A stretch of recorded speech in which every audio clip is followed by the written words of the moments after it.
Hello दोस्तों।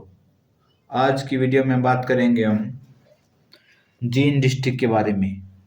तो आइए स्टार्ट करते हैं। सबसे पहले जींद कब बना? 1 नवंबर 1966 को जींद हरियाणा राज्य बनने के साथ साथ जींद भी बन गया। तो जींद का क्षेत्रफल है 2702 वर्ग किलोमीटर।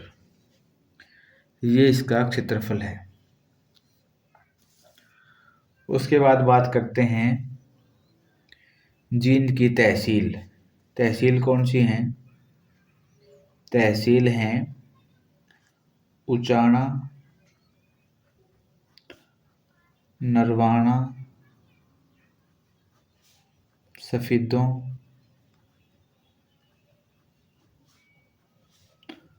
जुलाना।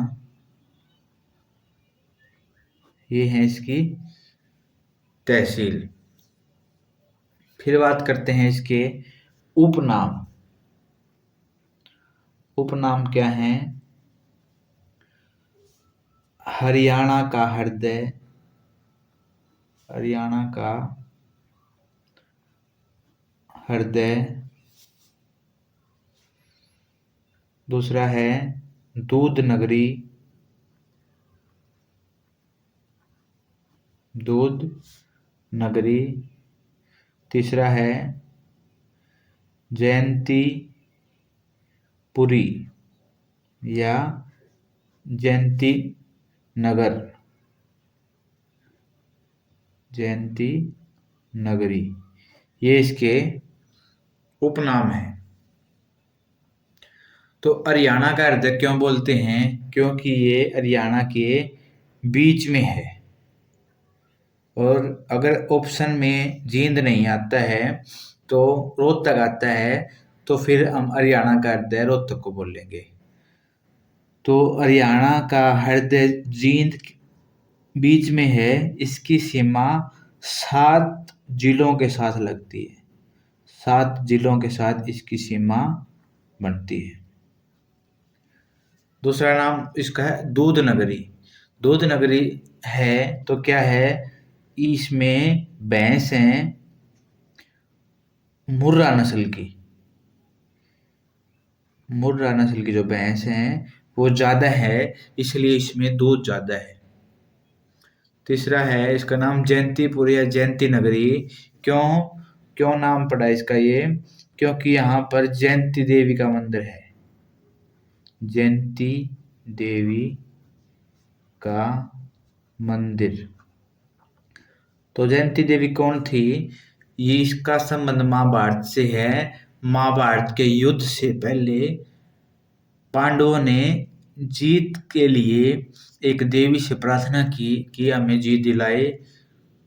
तो उस देवी का नाम जयंती देवी रख दिया और उसी के नाम पे जींद का नाम पड़ गया जयंती नगरी या जयंतीपुरी, और बाद में ये जींद में बदल गया। ठीक है। उसके बाद बात करते हैं हम जींद में उद्योग कौन से हैं। उद्योग तो जींद में फेमस हैं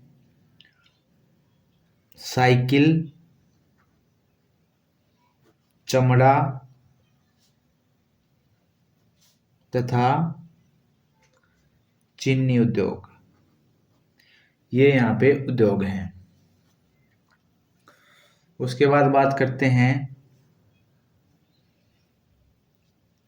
1798 में 1798 में जींद को जॉर्ज थॉमस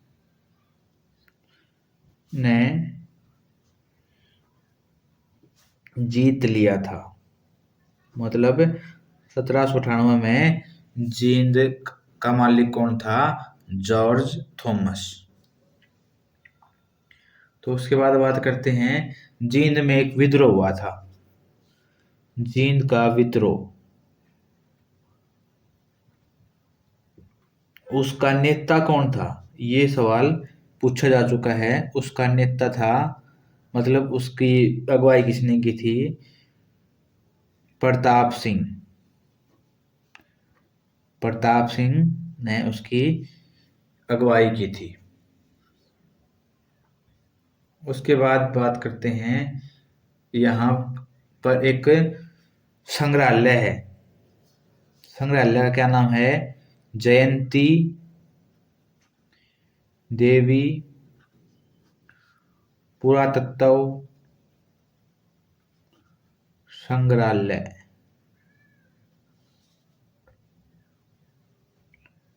संग्रहालय में जिसमें पुरानी वस्तुएं रखते हैं, तो जयंती देवी के नाम पे है, तो कहाँ है? जींद में है। उसके बाद यहाँ पर रानी तालाब, बुलबुल झील, रानी तालाब,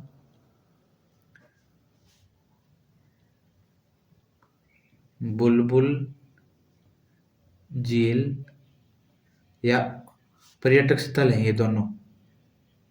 रानी तालाब और बुलबुल झील हैं, पर्यटन स्थल हैं। इनके साथ लगता हुआ एक स्टेडियम है जिसको बोलते हैं अर्जुन स्टेडियम। जिस स्टेडियम का नाम क्या है? अर्जुन स्टेडियम।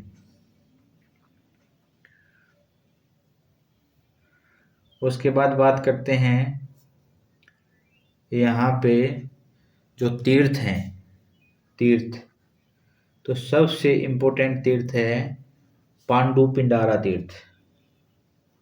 पांडु पिंडारा, तो इसको हरियाणा का हरिद्वार बोलते हैं। हरिद्वार, हरियाणा का हरिद्वार कौन सा है? पांडु पिंडारा।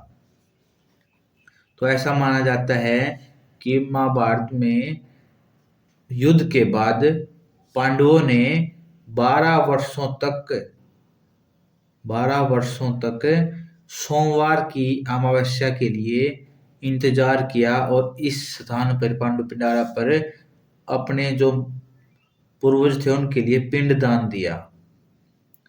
और इसी स्थान पे, पांडु पिंडारा स्थान पे, चंद्रमा अपनी पत्नी चंद्रमा अपनी पत्नी रोहिणी रोहिणी के साथ स्नान करके गया। मतलब चंद्रमा ने और रोहिणी ने यहाँ पर स्नान किया। उसके बाद बात करते हैं यहाँ पे भूतेश्वर मंदिर। भूतेश्वर मंदिर, भूतेश्वर बोलते हैं भगवान शिव को। तो भूतेश्वर मंदिर कहाँ है? जो शिव को समर्पित है ये मंदिर है। जो रानी तालाब बना हुआ है उसके बीच में एक मंदिर है, उस मंदिर को बोलते हैं भूतेश्वर मंदिर, जो शिव भगवान को समर्पित है। इसके बाद यहाँ पे है अश्वनी तीर्थ। अश्वनी तीर्थ ये है आसन गांव में। आसन गांव में अश्वनी तीर्थ। फिर है बराह तीर्थ।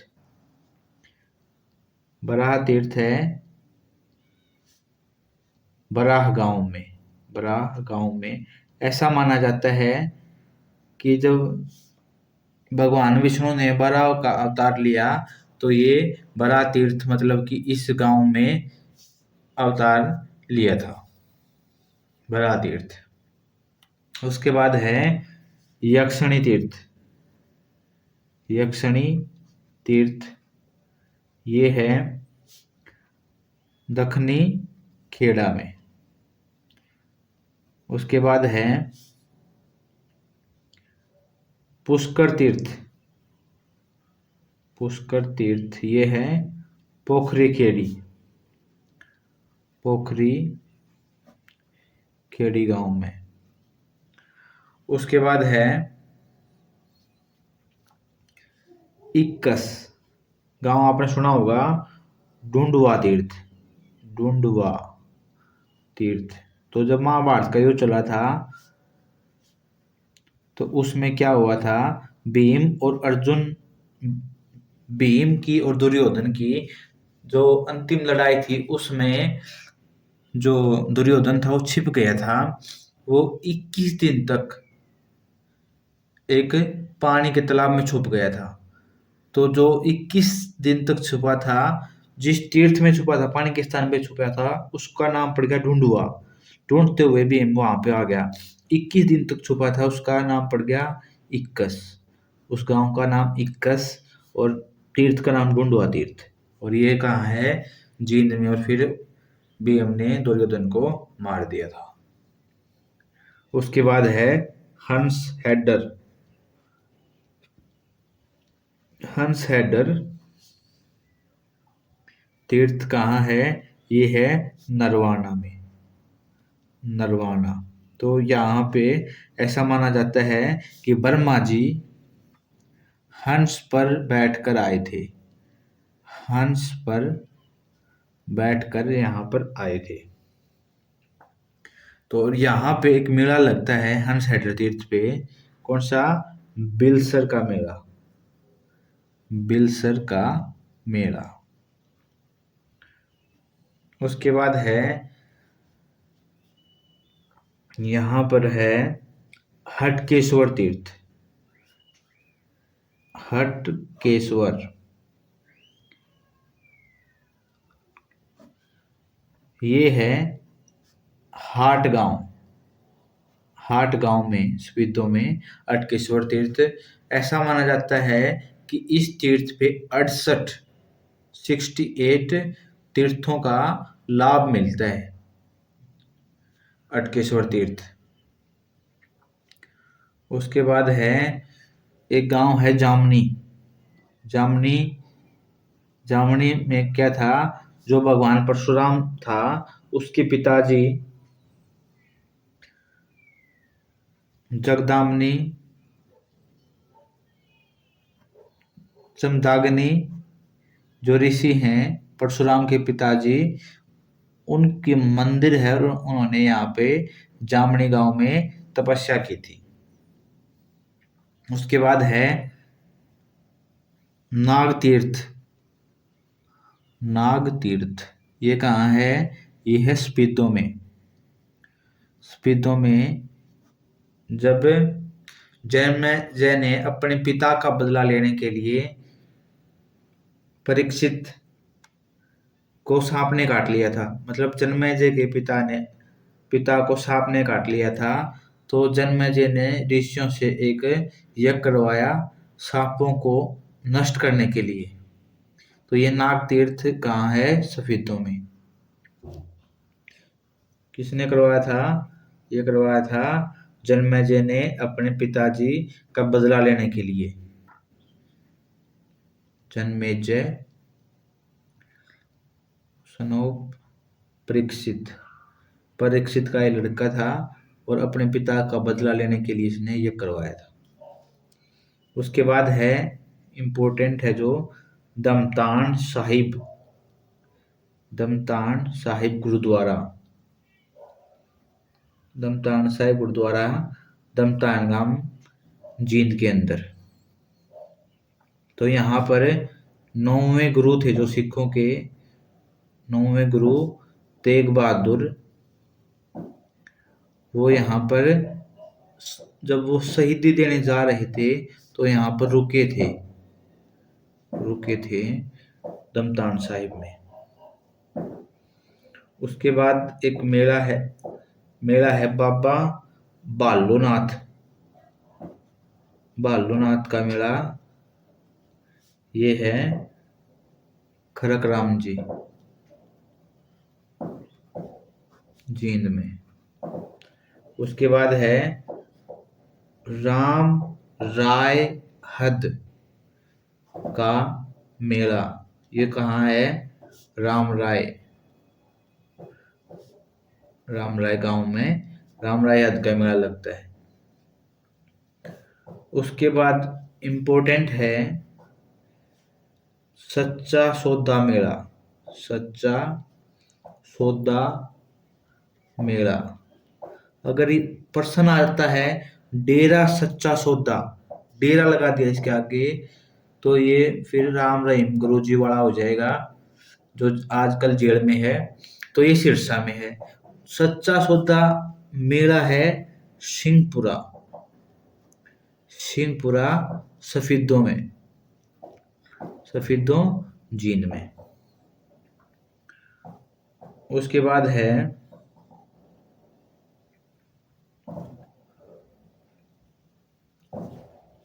प्रसिद्ध व्यक्ति। प्रसिद्ध व्यक्ति कौन है यहाँ का? यहाँ का है महावीर गुड्डू। महावीर गुड्डू। तो क्या है ये? गायन में गायक हैं, लोक गायक। और इसको बम लहरी के रूप में ये जाने जाते हैं। इनका संबंध किससे है? गांव गांगोली जींद से इनका संबंध है। उसके बाद है युजवेंद्र चहल। युजवेंद्र चहल ये कौन है? क्रिकेटर, क्रिकेट खेलते हैं।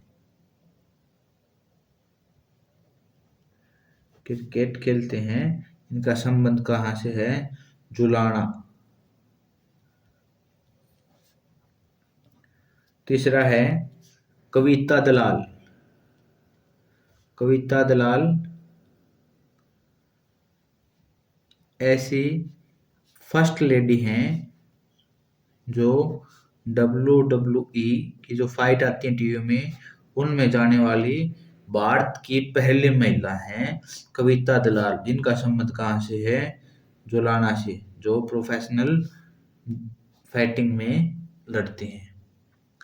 तो आज की वीडियो में इतना ही। आपने वीडियो कैसी लगी कमेंट करके बताएं, और हम क्या सुधार कर सकते हैं प्लीज़ वो कमेंट करें। Thank you.